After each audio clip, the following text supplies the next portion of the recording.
Olá, Café com Criser! Sejam muito bem-vindos a mais um episódio que tem gostinho de crise e cheirinho de café. E de empanadas também, mas já a gente conversa sobre isso.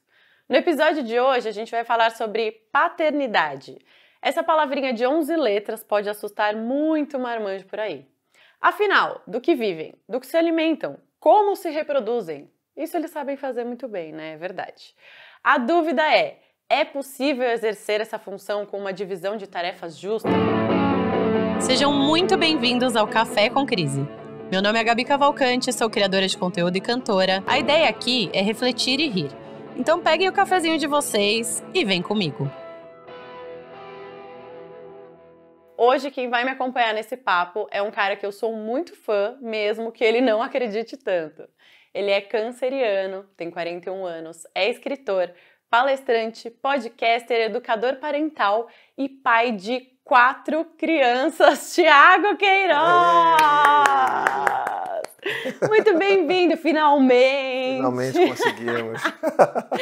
Maravilhoso, Thiago. Obrigado por ter topado. Obrigado. Foi um prazer estar aqui com você. Total prazer. Thiago, para quem não sabe, veio parar na Clepme, que é aqui os estúdios onde a gente grava o Café com Crise, por minha causa. Eu que fui lá assim, ó, fãzoca mesmo. É verdade. Oi, Thiago, tudo bem? Vamos conversar? Vamos bater um papo. Foi você que fez o chilique acontecer. Fui eu que fiz o chilique acontecer.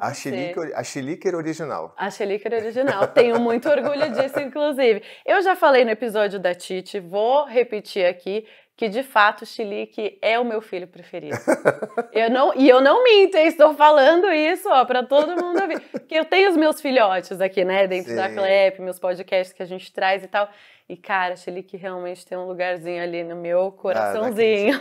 Dá quentinho e lava a alma. Exatamente, bom demais. Que bom ter você aqui. Feliz Obrigada aqui, mesmo. Vamos bater um papo, né, sobre paternidade. Puxou o caderninho, já fica até... Puxei o caderninho, né? Veio aqui para talvez dar uma sofrida? Talvez, brincadeira, você é ótimo, Thiago. Bom, vou começar pelo básico, tipo, você sempre quis ser pai?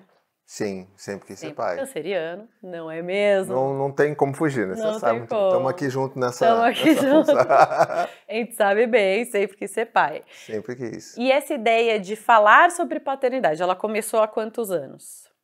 Quando eu me tornei pai. Quando você se tornou pai, quando o Dante nasceu. Quando o Dante nasceu. Que faz quantos anos? Mais de 10 anos, né? Vai fazer 11 agora em dezembro. Ah, meu Deus, faz tempo. Esses cabelos grisalhos aqui, tem história para contar. E o que te fez, assim, querer falar sobre isso, né? Tipo, só o se tornar pai já te despertou essa vontade? Ou você acha que já tinha... Você acha que, tipo, você já era mais... Já tinha uma ideia de querer exercer uma paternidade mais desconstruída do que a maioria, né? Mais ativa, mais presente?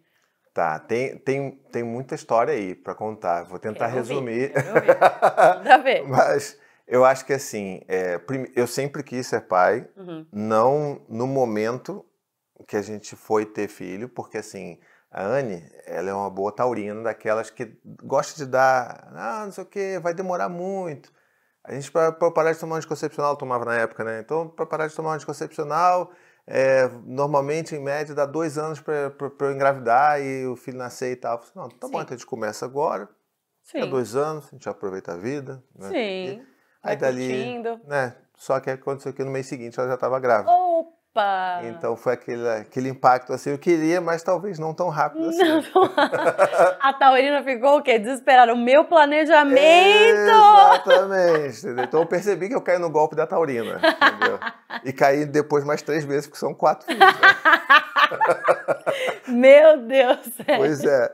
Mas, assim, durante a gestação da Anne, começou muito esse meu processo de transformação, né? Eu preciso primeiro, acho que contextualizar a galera, que tem muita gente que não sabe. Sim. A minha primeira formação é de engenheiro. Tá. Né? Eu sou engenheiro, aquela coisa... Então, assim, naquela época, minha mente era muito de engenheiro, aquela coisa muito quadradona mesmo. Não, tem isso, é assim, assado.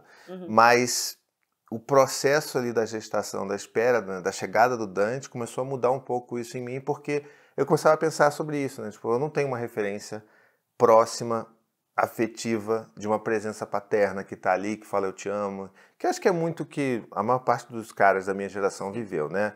A coisa do cara que tava ali provendo, não sei o quê, mas que não era de ficar dando abraço em beijo, ainda mais se fosse filho menino, né? E aí eu já sabia que eu queria fazer diferente nesse sentido de, poxa, eu quero, né, meu filho e tal, quero ser amigo dele, quero estar mais perto, quero abraçar e participar mais da vida dele, isso eu já sabia. Não que as coisas iam acontecer do jeito que aconteceram até hoje, não que eu teria 4 filhos e não que eu faria disso também um trabalho, sabe? Jamais. Eu achei que eu ia continuar sendo meu engenheirozinho ali, tal, não sei o quê, e tá ok. Sim. Mas aí acontece que o Dante nasceu, isso eu acho que é um outro fato importante para a história, né? Que assim, todos os meus 4 filhos nasceram em casa. Então assim, a gente é o maluco do parto em casa. Cara, mas isso né? já é, assim, então, isso é bem importante, porque isso já é uma desconstrução que vem de antes da paternidade. Exatamente, durante essa gestação, Tá. porque, de novo, eu era engenheiro, né? Quer dizer, ainda sou porque ainda trabalho, porque paizinho não paga minhas contas todas não, tá? Então assim, Olha só. fica aqui a imploração por publis. Fica aqui o apelo! Por favor. Mas naquela época eu achava assim, não, beleza, vamos procurar médico, aí tem aquela coisa do médico de plano. E aí o médico de plano fala assim, não, esse negócio de parto depois a gente vê. Eu ficava, sabe, dando aquela enrolada, assim. Não, se der tudo certo eu faço. Aí a Anne já ficava assim, acendeu um alerta nela. Uau. E aí ela ia pro Google. E aí ela via que aquilo ali muito provavelmente ia ser uma mentira, que eu ia enganar ela, e que ela caiu numa cesárea desnecessária, que ela não queria. Isso há 10 anos atrás, Há gente, 10 que anos assim, atrás. falava-se muito menos sobre isso do que Exatamente, fala-se hoje, né? Exatamente. Assim, naquela época ela tinha pouquíssimas pessoas a recorrer. Ela recorreu inclusive à Ana Cris, que é uma enfermeira obstétrica aqui de São Paulo, né, que ela tinha bastante presença naquela época no cenário. E eu ficava assim, não, mano, pô, você tá indo pro Google, cara. Tu vai achar o que tu quiser no Google, sabe? Não é. E eu ficava naquela resistência ali, ela, não, vai ser, não sei o quê, médico de plano. Aí a gente começou a ir para um médico, né, obstetra, que era particular, e que aí comecei a entender o que era a humanização do parto. E aí começa a vir aí você abre, né, a caixa de Pandora, você descobre o absurdo que acontece no país, né? Assim. E aí eu ficava assim, meu Deus, como assim? Isso é verdade, isso acontece Já mesmo. tinha aquele documentário Renascimento do Parto? Eu fui que era o Renascimento do Parto, ele foi uma campanha de financiamento coletivo. Então a gente participou, nosso nome aparece nos créditos como apoiador. Olha só. De financiar, não que eu tenha sim. feito algo relevante ali na obra. Sim, né? mas pô, você estava eu lá. Na campanha de financiamento coletivo, pelo menos. Você estava lá quando tudo começou, Sim, cara. Sim, na estreia, na pré-estreia, foi cara, pô, você assim, realmente todo mundo chorando. foi com o facão ali. Foi. Abrindo mato pra muita gente. Sim, e assim, pra gente era muito diferente tudo aquilo. A gente nunca tinha vivido aquilo, né? E os grupos de apoio, inclusive, no Rio de Janeiro, que a gente participava de roda de conversa para parto, foi uma das coisas que mais me ajudaram naquela época, nessa desconstrução, porque tinha poucos, mas tinham alguns pais lá que contavam a experiência deles durante o parto e tal, então começou a vir aquele bichinho me mordendo ali, pô, estranho e tal. Só que é aquele negócio que, assim, é como se fosse videogame, né? Assim, você passa de uma fase e aí vem uma outra mais difícil. Então, com a Anne é sempre assim. Pô, entendi, legal, vamos ver aqui, vamos procurar um médico, parto humanizado, tarará, beleza. E ela fala, então, mas na verdade, amor, o que eu queria mesmo era ter em casa. E aí eu fico assim, poxa, mas como é que pode, né, assim, coisa esquisita isso, né, de gente que, pô... Coisa de índio, sei lá, começa aquelas coisas bem preconceituosas, tipo, horrorosas. Uma coisa meio assim, poxa vida, como é que vai ser? Aí, assim, foi um outro processo meu de desconstrução, de entender que o melhor lugar para a mulher parir é onde ela se sente mais segura. E de fato a Anne, ela tem horror de hospital, assim, medo de hospital, né? Não que hospitais sejam ruins, porque a gente vai quando precisa. Mas ela se sente mais segura em casa, então era o melhor lugar mesmo. E aí, quando rolou todo esse processo e o Dante nasceu, foi tipo uma das coisas mais, sabe, incríveis que aconteceram na minha vida. O Dante nasceu, eu estar lá e eu ser um dos primeiros colos que ele recebeu. Dentro da banheira, no nosso quarto, sabe? Um negócio muito louco. Eu achei que eu ia estar desmaiado quando eu vi essa primeira gota de sangue. Eu tava lá, vivenciando aquilo tudo com a Anne e estando do lado dela e vendo ela se transformar nessa mulher incrível que ela vem se transformando todos os dias. E aí aconteceu um fato muito importante que foi, o Dante nasceu, tá tudo ok com ele e tal, mas a placenta da Anne não nasceu. Ficou retida. Tá. E aí, como a placenta retida, a gente tinha, obviamente, uma equipe em casa, que inclusive é a mesma enfermeira obstétrica, a Maíra Libertar, que acompanhou todos os partos. Nossa, então, foi a mesma equipe. A mesma. Que legal. Então foi, assim, muito especial pra gente isso. E para eles também, com certeza. Muito legal. E assim, a placenta ficou retida. Então, quando você tem ali o acompanhamento e tal, tem vários protocolos, né? Assim, eu não sei de nada disso porque eu não sou especialista, mas vários protocolos para qualquer coisinha que começa a sair do roteiro, você já vai logo para um hospital de referência e tal. Então, a gente foi lá e aí fez o processo de curetagem, saiu também, não teve questão nenhuma com a Anne e tal. Só que aí lá dentro, a gente imagina, há 10 anos atrás, a gente chega num hospital que é público, transferido de um parto domiciliar, imagina como que a gente foi recebido nesse hospital, entende?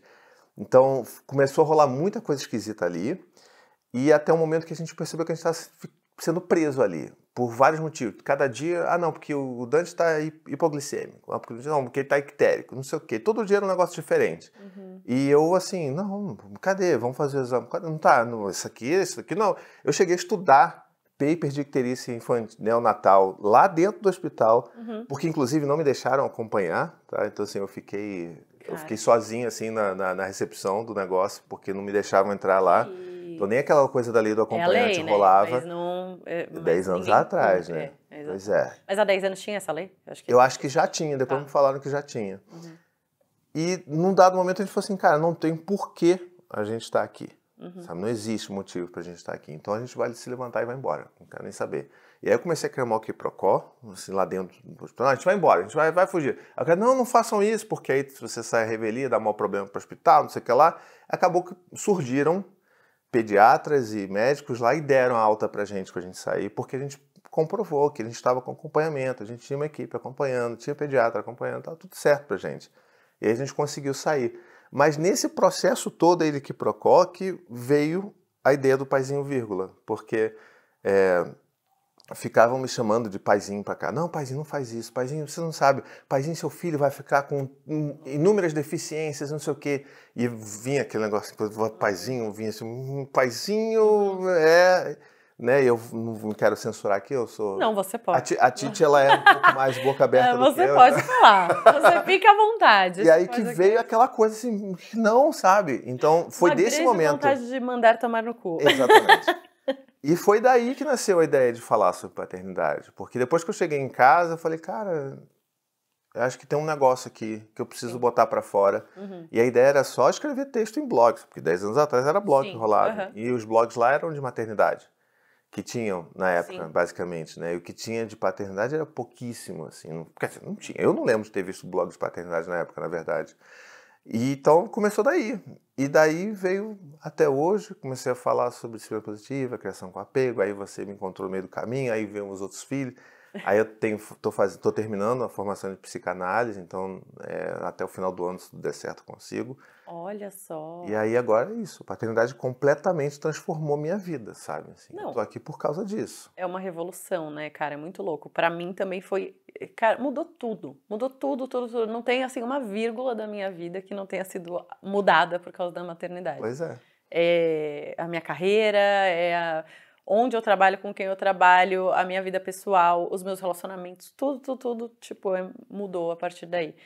E, cara, que legal. E acho que é muito louco mesmo isso que você falou, porque eu imagino que esse lance de não ter outras referências e aonde buscar, tipo, outros pais para falar sobre isso, essas angústias, ou, enfim, estar presente, devia ser muito louco, cara. 10 anos atrás não tinha nada, né? Absolutamente nada que falasse sobre isso. Então, você foi abrindo com um facão. Tiago, vamos dar uma animada nesse papo aqui? Você tá com fome? Sempre. Sabe por quê? Porque com 4 filhos não existe uma comida que não seja roubada por uma criança. Exatamente. Então, e fria, né? E fria. Exatamente. Então vamos de Laguapa? Opa, mas é agora? Então é agora. Gente, ó lá. Laguapa tá com a gente aqui no Café com Crise. Vou falar um negócio aqui. Manda ver. Em off. Em off não. Em off não, em câmera, pro mundo. Né? Na última vez que eu vim fazer uma diária de gravação pro Chilique, pra cá, eu falei pra Gabi, eu não quero saber, eu não sei o que você vai arranjar. Eu quero comer essa empanada quando eu chegar aqui. Então, olá. Obrigado aí, por aqui, atender meus anseios. Cumprindo o meu combinado, cumprindo as minhas promessas. Laguapa está aqui no Café com Cris e amo, maravilhosos. E ó, tá quentinho. Não vai ser comida fria não dessa vez. Ser. A gente tem empanada aqui. Eles mandaram um alfajor que é maravilhoso, que eu amo. Tem mais coisa aqui, inclusive, deixa eu já pegar aqui pra você, porque tem encomenda pro Rio de Janeiro? Eu quero saber se eu vou poder levar pro Rio. Cara, eu acho que vem novidades por aí em breve. Não vou dar spoiler, mas dizem que teremos novidades pros cariocas em breve. Vamos ver. Café. Ah, não. Café. Pô, aí você, aí Paola. Café Laguapa pra Thiago Queiroz, gente. Olha lá. Isso porque aqui me ganhou. O pai precisa de café. Pai de isso. 4 crianças precisa de café. Eu vivo a base de café. Quando você abriu o episódio, você falou assim, o que eles comem, do que eles se alimentam? É de café. É de café. Meu alimento é esse. Se ele exerce a paternidade como deveria, é de café que ele se alimenta. Então, gente, é isso. Ó, Thiago, você fica à vontade quando você quiser, tá? Comer uma empanadinha. Mas eu vou agora. Temos até o que temos aqui, o cardápiozinho, indicando o formato de cada uma delas. Tem formatinho. Tem o formatinho. E aí você pode escolher o que você quiser. Fique à vontade. Milho. Porque é pra gente aqui. Eu vou essa aqui de presunto e queijo, hein? Vamos achar. Deixa eu uma de carne. Peraí, tem de carne aqui também? Tem de carne, eu acho que é tipo uma das primeiras. Mas é porque tem azeitona, eu não. Então a azeitona não então, vai. Vamos lá de. Vamos nessa. Eu vou de amarrito, então, que amarrito. É presunto e queijo. E aí vamos nessa. Se não for, aí você que lute, porque todas são boas, então. E ó. Boa? Essa, maravilhosa. Olha lá. Quentinho pro Thiago. E, aliás, aí já vou dar o recadinho aqui. Tem QR Code na tela aparecendo aí em algum lugar. Baixa o aplicativo da Laguapa e lá você vai colocar o cupom Café com Empanada. Você vai ter 20% de desconto, meu amor. Só corre logo, baixa esse aplicativo.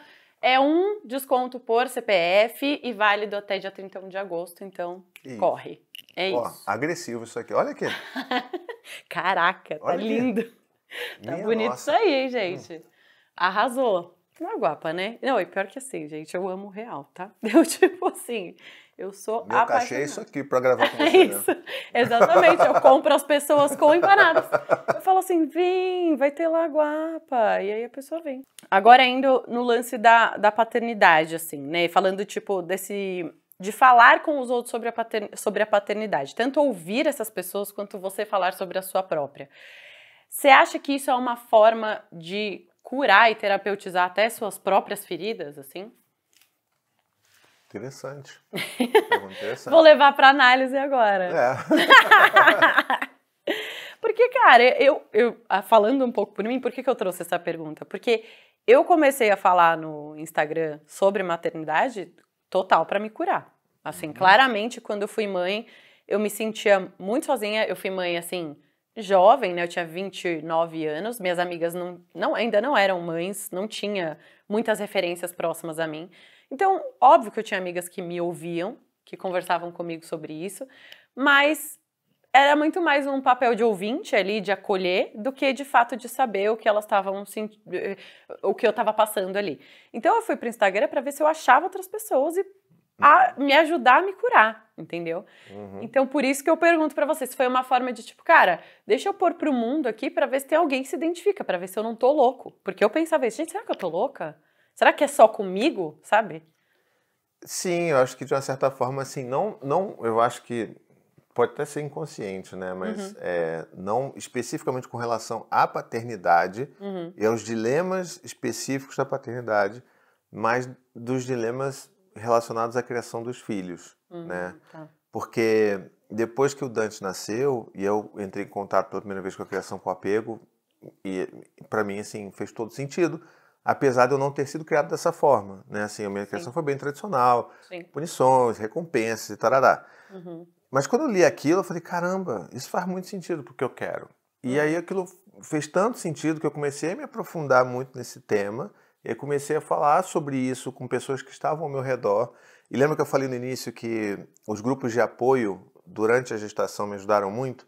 Sim. Para mim, fazia falta ter um grupo de apoio para depois que os filhos nasceram.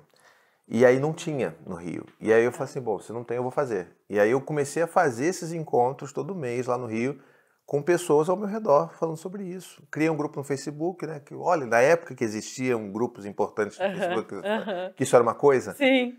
E aí esse grupo começou a crescer e foi daí que veio a minha vontade de escrever também. Porque o pessoal começou, pô, faz um blog e tal, não sei o quê. E eu compartilhava as coisas nesses grupos menores, sabe? E pra mim era muito essa sensação de eu não quero ser um ET porque todo mundo ao meu redor acha que eu tenho que brigar com meu filho, bater no meu filho, sabe? Que eu tenho que correr pra ele desfraldar com 1 ano de idade, se eu quero esperar o tempo do meu filho.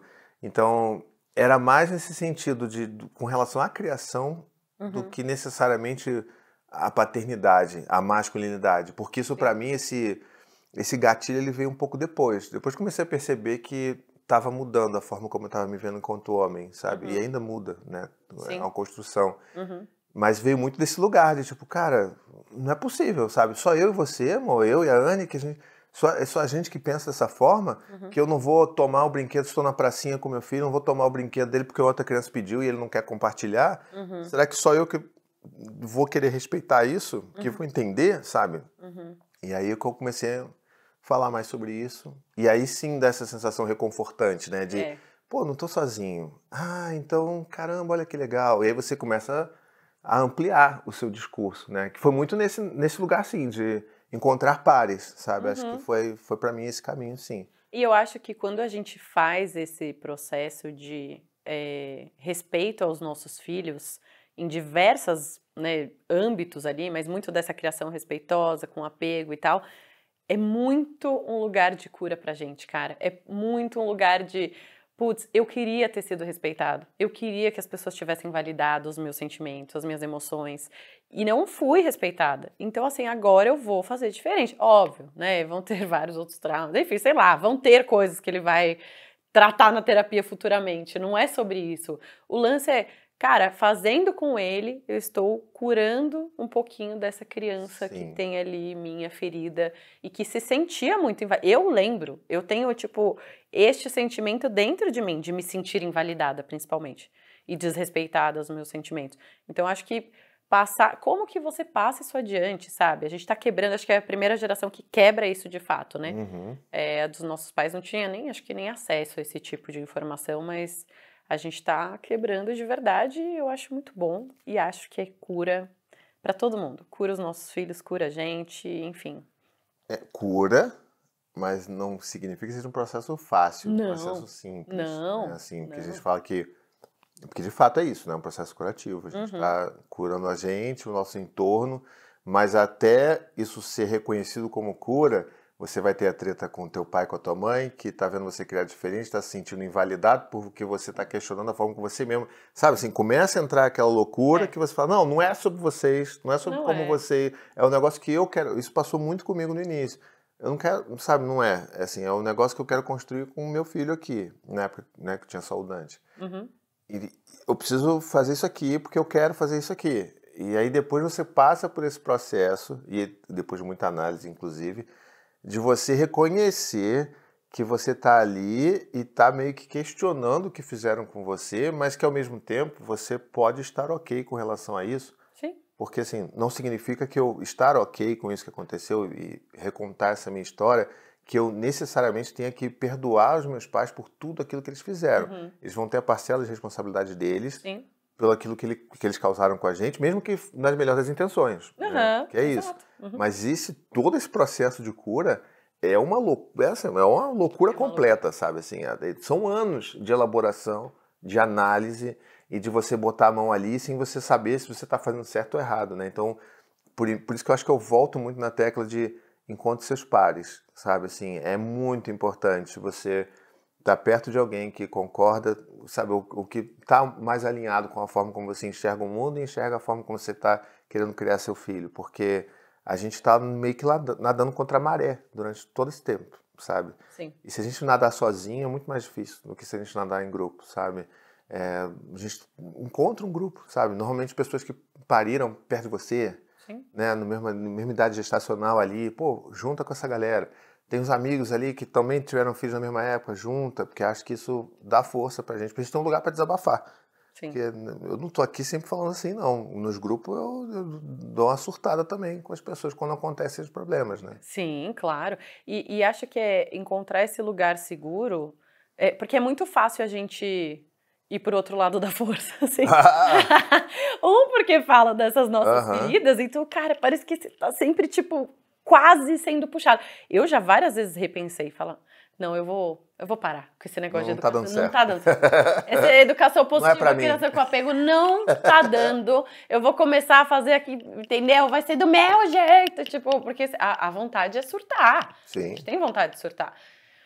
Mas a gente vai, respira e fala, não, isso não tem nada a ver comigo, não é sobre isso. E assim, o que eu tento hoje fazer é me perdoar também nos meus surtos. Às vezes eu vou surtar, cara, às vezes eu vou, tipo, pegar e fazer uma coisa completamente errada, vou gritar com meu filho, por exemplo, ou coisas que eu não acredito. E, cara, é isso, acontece, tava nervosa, foi, né, tipo, gatilho pra mim por causa de alguma coisa. Exato. Também sou um ser humano, né, não sou eu só respeitando meu filho, eu também tenho que me respeitar. E esse processo é difícil, Tiago, eu vi uma entrevista sua, né, eu tava dando uma estudadinha sobre você, fazendo aqui o roteiro do podcast, e falando que você já abriu mão até de promoções no seu trabalho para exercer a sua paternidade de uma forma normal, assim, normal, vamos dizer, básica, né? Básica, mas a galera chama de paternidade ativa, sei lá como vocês quiserem chamar.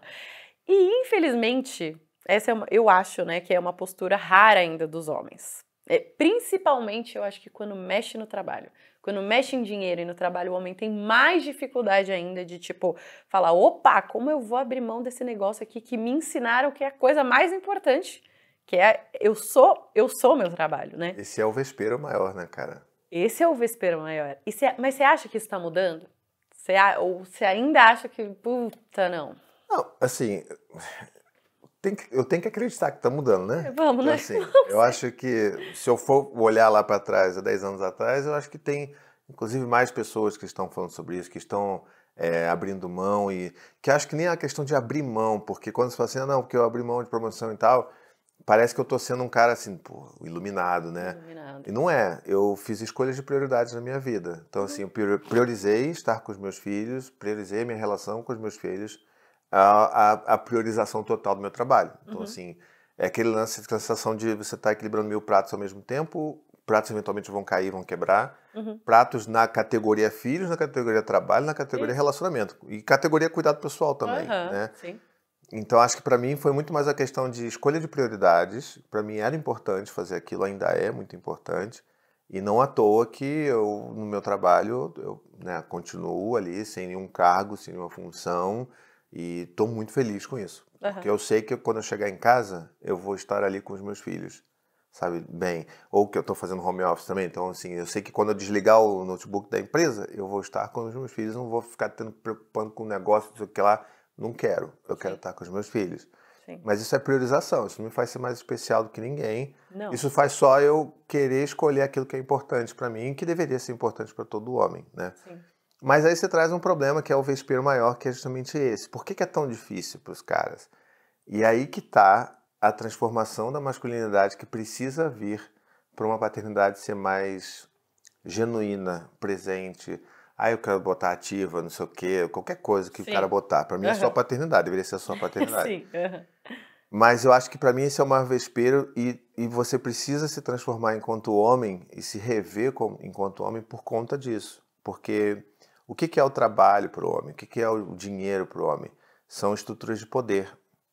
Né? Então, assim, é aquilo que a sociedade espera que o homem exerça para ser homem.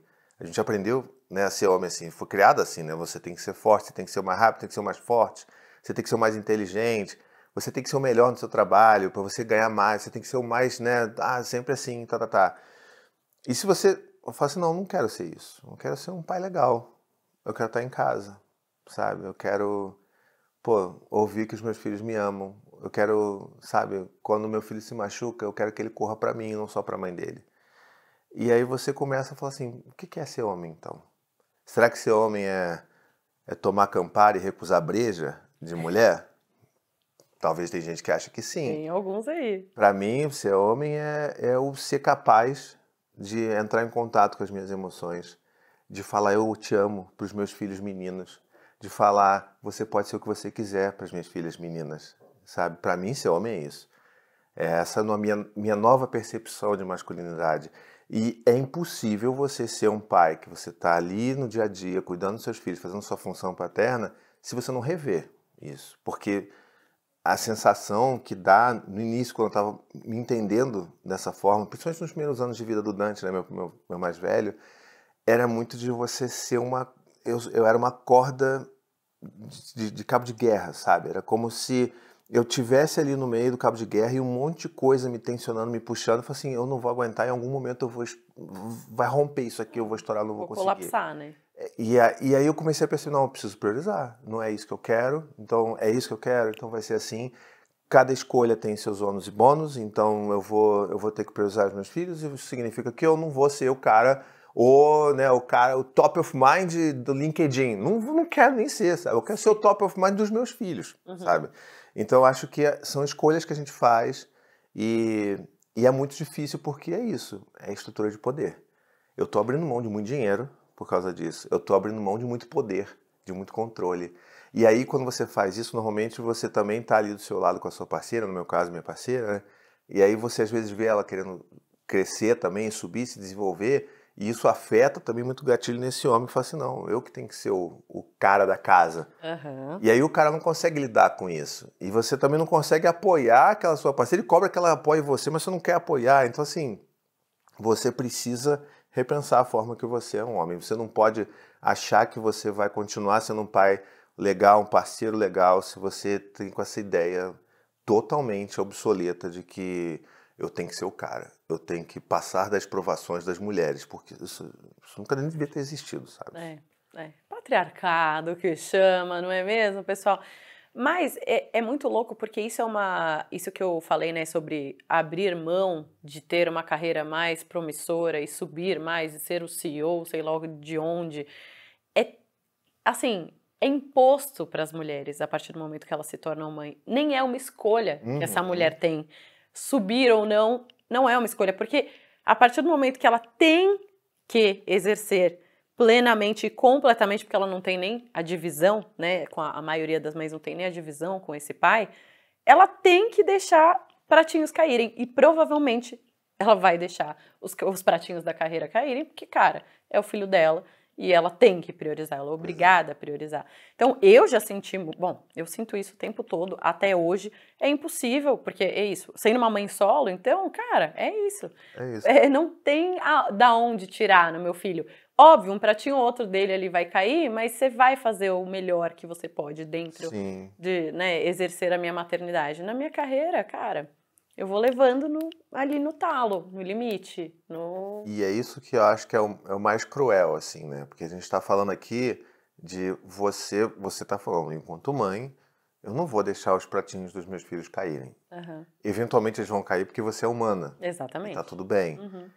Mas tem muito homem por aí que nem cogita a possibilidade de não deixar os pratinhos dos filhos caírem porque ele sabe que vai ter alguém que não vai deixar os pratinhos cair. Né? É aquele cara que não vai trocar a fralda do filho quando está sozinho com o filho porque ele sabe que alguém vai trocar. Né? Então, assim, e se ninguém trocasse? Né? E se ninguém se importasse com os pratinhos dos filhos? Será que seria da mesma forma? Eu penso, será? Eu tenho minhas dúvidas. Acho que algumas coisas eles iam deixar mesmo assim. Assim, cara, às vezes eu falo, meu Deus do céu, não é possível, homens, não é possível. Pois é. Mas eu acho que alguns pratilhos iam deixar mesmo assim, tipo, não vai morrer mesmo, sabe? Essa coisa meio de homem, criando, tipo, meio assim. Mas, por um lado, agora falando desse lance, né, dessa estrutura patriarcal que a gente vive, que como os meninos são criados, eu entendo que, por um lado, cara, vocês cresceram ouvindo que sucesso é isso, é ter essa ambição de trabalho, é ter poder na carreira, é ter dinheiro. Então, assim, para desconstruir isso, cara, assim, olha, vai dar trabalho, vai ter. É muito difícil. É muito difícil. Porque, assim, a gente passa por uma série de questões E aí a gente tem que começar a pensar nas pessoas também. A gente pensa muito no coletivo, né? Estamos falando de patriarcado, de estrutura de poder. Sim. A gente tem que pensar sobre isso, sim. Mas a gente também tem que pensar nesse microcosmo da individualidade da pessoa e reconhecer que é difícil.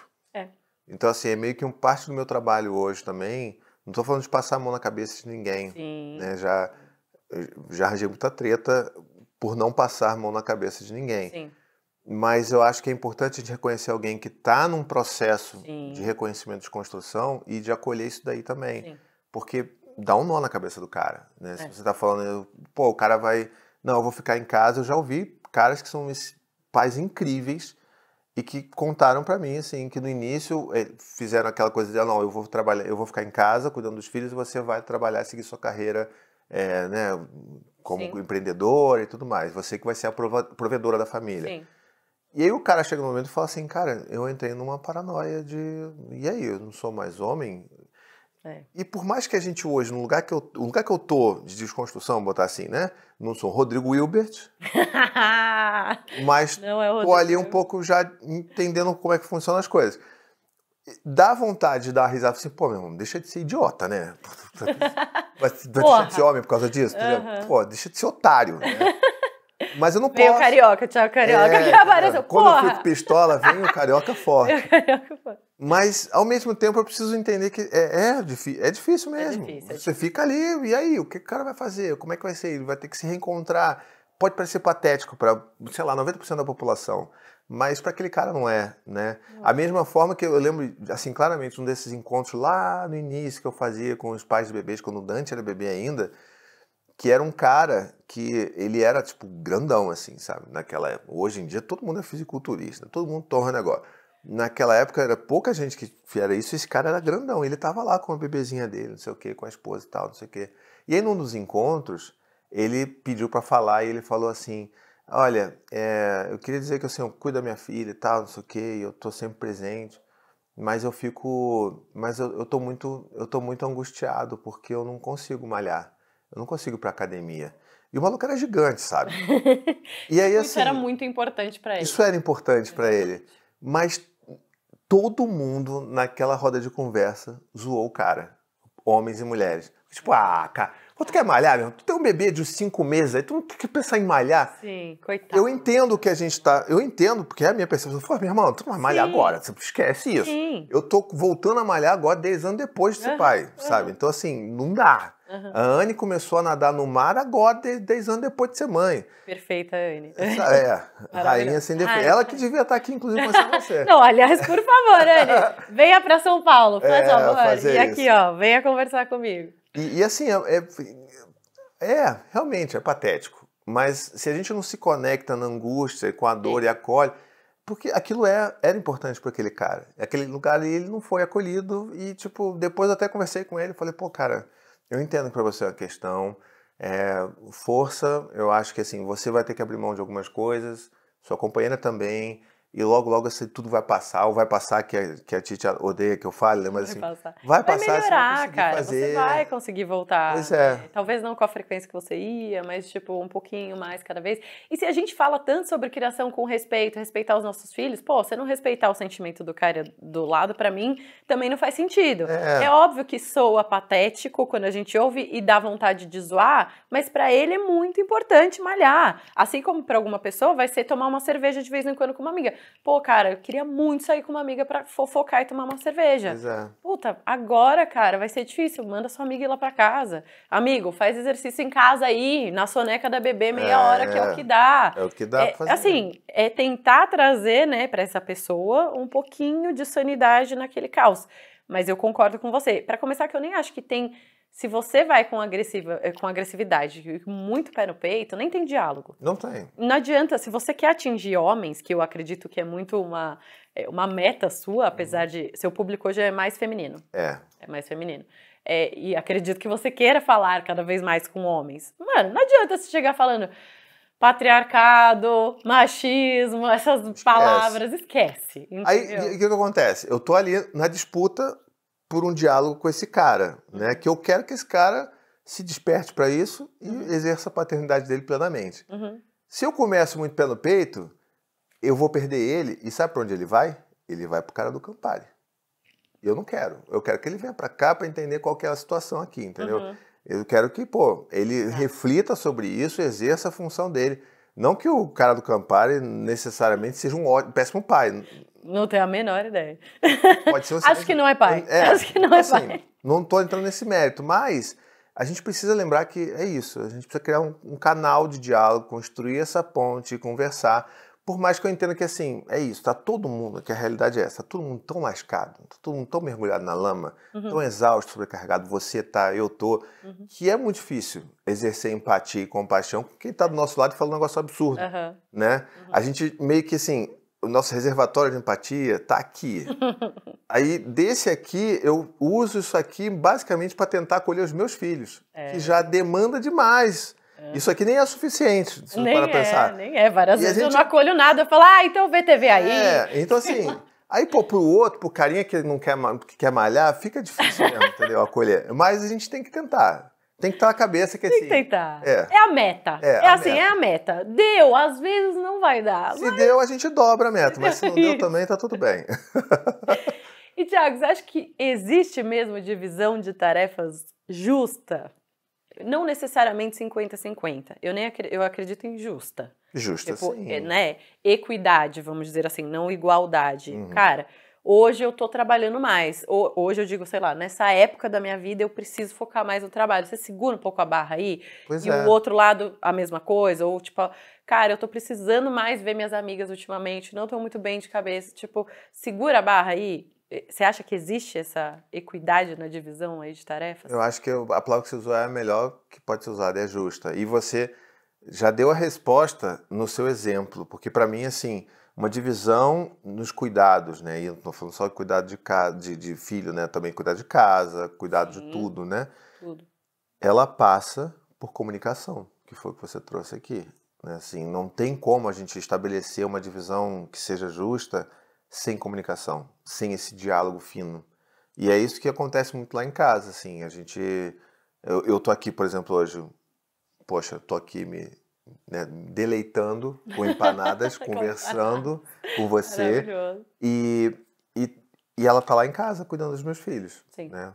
E aí, assim, e você sabe muito bem, quando eu venho pra cá gravar, é esse desespero, eu venho de manhã, volto de noite, correndo, não vou... Gente, isso é insano. Por quê? Thiago vem num dia e volta no mesmo dia. Venho, gravo, aí volto correndo pra casa. Volta correndo pra casa. Ele não dorme aqui, ele não dorme em São Paulo. Pois é. Então, assim, por que eu cheguei aqui? Porque eu tive um diálogo, uma divisão, e assim, a gente tá muito nessa, porque eu acho que primeiro, você é mãe solo, mas se a gente tá falando, por exemplo, de um casal, independente dos gêneros ali, que eles estão juntos criando os filhos, a gente, e mesmo assim é mãe solo, porque assim, mãe solo, você não pariu tua filha sozinha, né? Então, se você tá ali, teve uma outra parte. Mesmo que vocês não estejam mais no relacionamento amoroso, ainda existe um compromisso, porque a outra parte não deixou de ser pai, né? Exato. Então, assim, tem que ter uma comunicação ali. E as duas pessoas têm que estar entendendo que aquilo ali é meio que... Eu gosto muito do cenário pós-apocalipse, zumbi. Mas a gente é zumbi. Só tem eu e a Anne, eu tô de costas para ela e a gente tentando matar os zumbis assim. Pra mim, a nossa relação, criando filho, cuidando da casa, é isso. É tipo, eu só tenho ela, a gente não tem rede de apoio e a gente precisa conversar sobre isso. Então, se começa a ficar muito pesado para ela, eu falo assim, olha só, Dia dos Pais. Dia dos Pais é o momento que eu consigo fazer um dinheirinho. Né? Poxa, eu preciso. Legal. 4 filhos, marcas. 4 escolas. Vale frisar marcas, empresas, palestras, tudo. Comida. Tudo. Venham. Tudo, entendeu? Então, vem no pai, né? Vem no pai.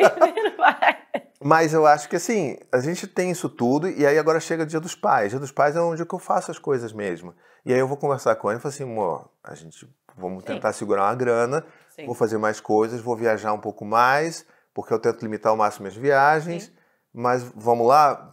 Vai dar? Não, vamos embora. Vamos lá, eu vou dar conta aqui. Ah, mas agora eu tenho um treino de não sei o que, de no mar, de um treino mais longo, que eu vou passar o sábado e domingo.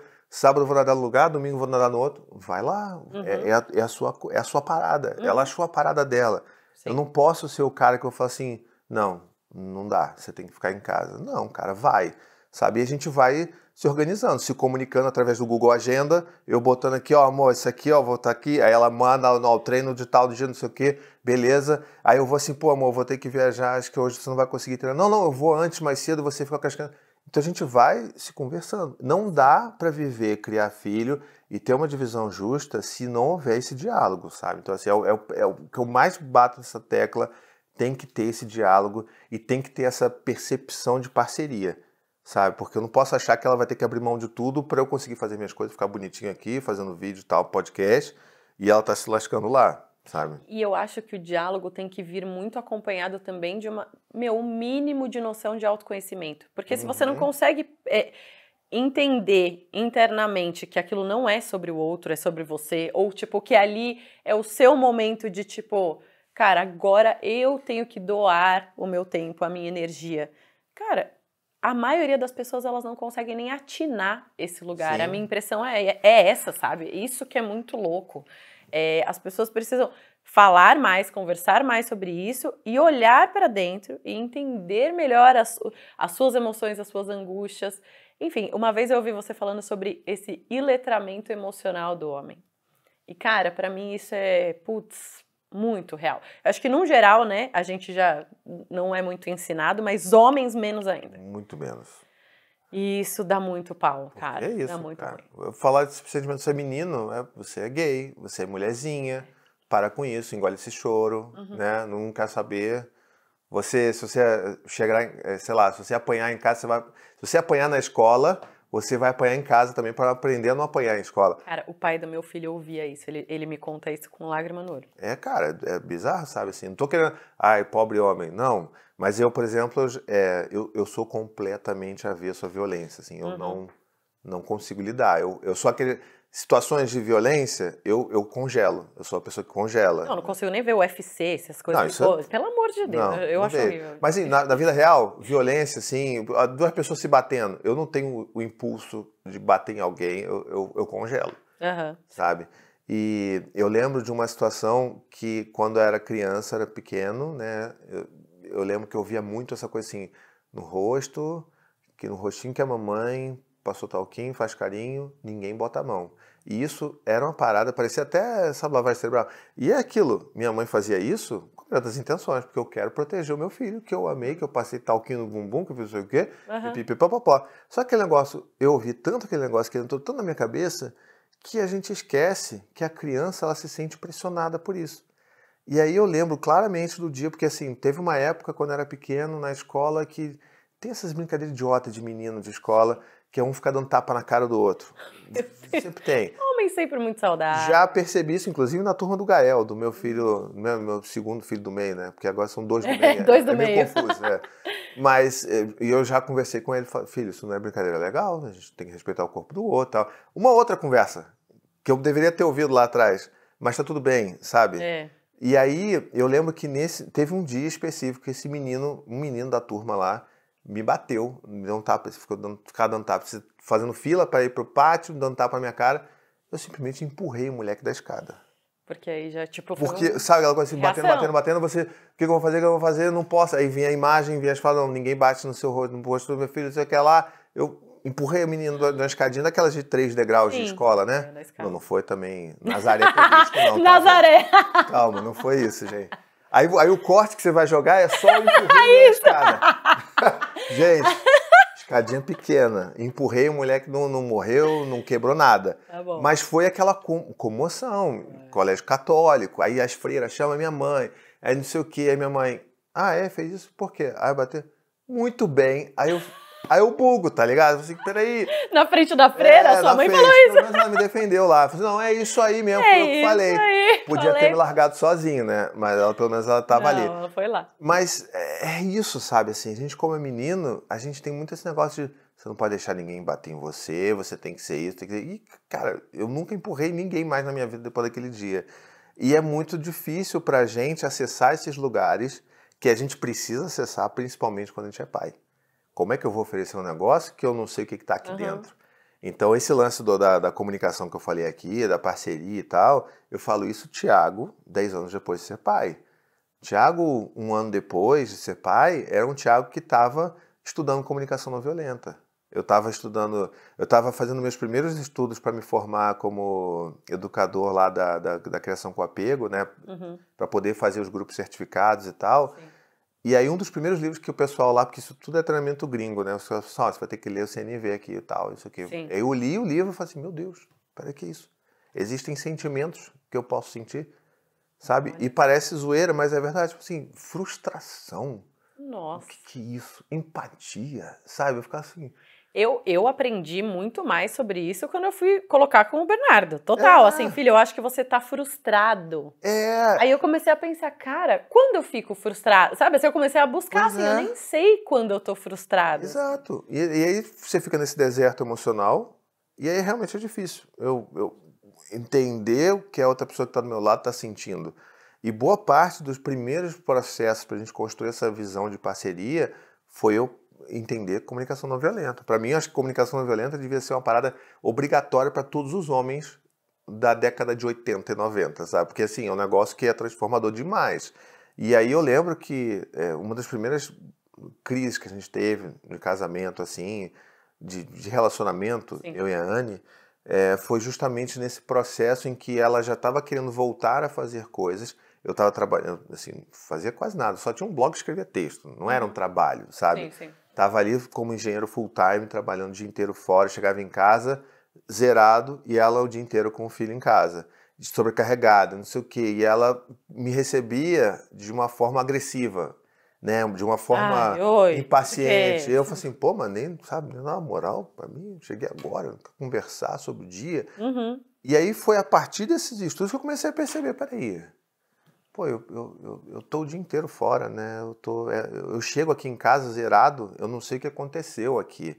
E aí comecei a entender que mesmo quando ela era agressiva comigo, falando alguma coisa atravessada, coisa que aquele Thiago de lá atrás normalmente ficaria fazendo bico, canceriano, eu fechava a cara e ficava fazendo bico pra ela durante uma semana, sabe? Até passar. Sim, você sabe muito bem. Eu sei muito bem. Um canceriano, homem, hétero, cis, iletrado, emocionalmente, horror. Horror. E aí eu comecei a entender que, cara, peraí, ela tá falando isso, mas é porque ela tá muito sobrecarregada. É a forma dela sem saber como se comunicar, né, da forma, CNV. Ela não tem obrigação de falar comigo de CNV, sabe? Mas assim, eu posso... puerpério, né, galera? Puerpério você pode tudo. Exato. Não é obrigação de ninguém, de mulher nenhuma falar de forma educada e polida com um homem, não. Mas assim, eu sabendo disso, eu consegui, peraí, não é sobre mim, ela não tá me atacando. Ela tá sobrecarregada pra cacete. E aí foi aí que eu... Peraí, amor, vamos conversar aqui. Eu acho que você tá difícil pra você. O que a gente pode fazer? Vamos tentar resolver isso, vamos tentar amenizar isso. Que resolver a gente nunca resolve. Sim. E aí foi aí que a gente começou a pensar, não, a gente vai precisar de, sabe, pelo menos uma diarista 2 vezes por semana aqui em casa para dar conta das coisas, porque eu tô fisicamente fora, não vou conseguir. Sim, não tem e aí a gente começou a perceber que dava pra gente pensar em termos de parceria e comunicação, mas isso só veio depois que eu comecei a conhecer um pouco mais o que tem aqui dentro. Porque se eu não tivesse conhecido, eu ia continuar achando que ela era chata, pentelha, impaciente. Que é o que a maioria acaba fazendo. Né? E que provavelmente, se bobear, meu casamento não teria nem durado até hoje, não teria 4 filhos também com ela. Então, assim, é todo um processo, cara. É um processo. Eu sempre falo que, inclusive, a maternidade acabou refletindo nos meus relacionamentos em relação a autoconhecimento. Hoje, eu percebo que eu me relaciono muito melhor, tipo... Não tô namorando não, viu, galera? Infelizmente. Mas talvez até faça parte um pouco disso, na verdade. Esse autoconhecimento e saber os meus limites e saber reconhecer certas emoções que antes eu não sabia. Tipo, hoje eu tenho muito mais paciência. Isso é muito louco, porque você exerce. Eu acho que é um trabalho de paciência que a gente tem que exercer muito na maternidade, na paternidade, que na hora de relacionamento, gente, você fichinha. Eu falo assim, tem algum problema ali de relacionamento, eu falo, ai, gente, isso aqui não é nada. Você fala... Você também já tá bem mais vivida, né? Então você já consegue mapear esse maluco aqui é lixo. É lixo. Não, na hora. Isso assim, isso cada vez mais você fala... A pessoa fala um ator, você fala, já sei. Tá bom, já sei. Próximo, vai pro próximo.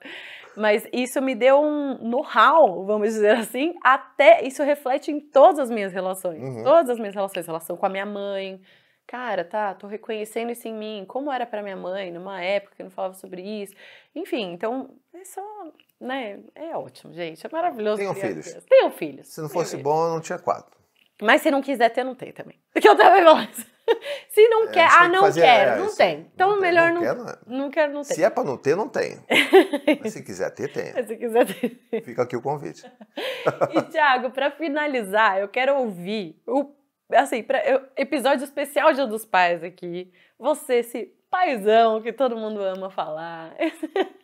Qual foi o elogio mais sem noção que você já recebeu? O pai unicórnio, o paizão, assim, o que você já ouviu? Ou talvez alguma coisa que falaram na frente da Anne, sabe, assim?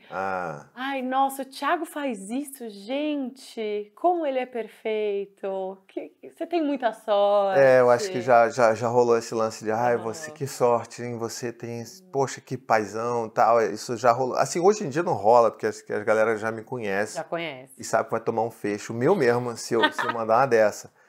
Mas lá no início, assim, rolava, nossa, que sorte você tem, não sei o quê, seu marido tá aí, né? E o que vocês falavam? A Anne tem cara de ter uma personalidadezinha. Não, ela é mais contida, assim, tipo, que nem eu, então a gente faz meio cara assim, entendi. E aí você mata a pessoa por dentro, né? Tipo, você tá ali na sua mente, ali, Mas a gente fica, não sei o quê. Aí depois a gente fica fofocando, eu e ela falando mal da pessoa, que é o que... Na verdade, a cola do nosso casamento é a fofoca. É o Twitter, a gente vê ali, manda um tweet pro outro, não sei o quê, e fica falando, olha, você viu isso aqui? Babado, não sei o quê. Tipo muito este casal. Maravilhoso. Thiago, obrigada por ter vindo. Papo rápido, mas foi incrível receber você aqui. Delícia ouvir você falar, assim, de verdade. Eu espero muito que você consiga atingir cada vez mais homens. Eu espero que esse episódio aí de Dia dos Pais vá parar na mão de alguns homens. Se você é mulher, conhece alguém que precisa ouvir isso aqui, não precisa nem ser mãe, não, cara. Conhece algum pai? Encaminha pra ele. Manda. E manda. Vai que. Só larga, só... Assim. Manda, porque eu acho que pode ajudar muita gente. Obrigadão mesmo. E aí agora a gente continua, né, terminando aqui de comer lagoa. Tô de olho aqui. E é isso. Tô de olho aqui. Obrigadão, gente. Obrigado, querida. Beijo, gente. Até a próxima. Valeu.